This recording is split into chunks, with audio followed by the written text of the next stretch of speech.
Hello दोस्तों, हम हैं सुमन कुमारी और हम आप लोग के समक्ष एक प्यारा सा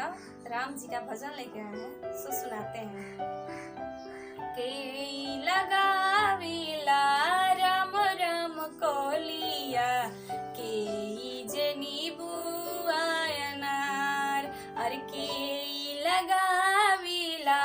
राम राम कोलिया के जनी बुआयनार अर के लगाविला सुका वृक्ष गोछिया हारल लंकावा में जाए हारल लंकावा में जाए राम जी लगाविलन राम राम कलिया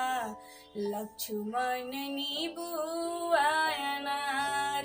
अरे सीता लगावेली अशोक वृक्ष गोछिया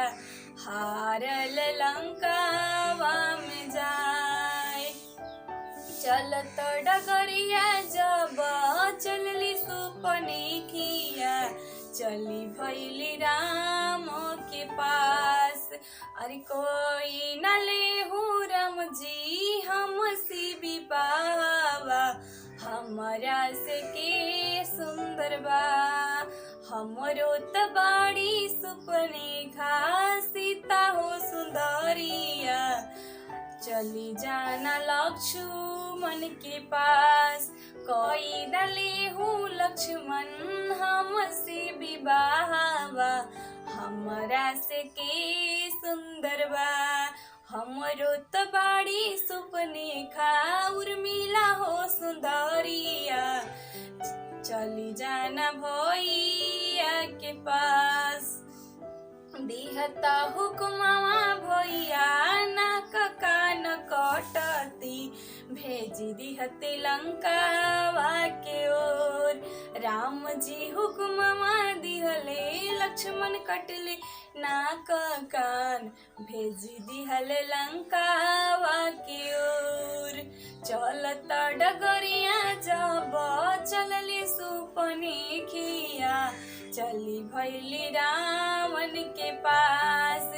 के तो हर नाक कान कटले सुपने खिया हमारा के देहू बतलाय राजा दशरथ जी के दुई गोल लानावा उहे कटले ना कहकन हमार चुप हो खा बहिनी सुपनी की है हम लेब बदला चुकाए।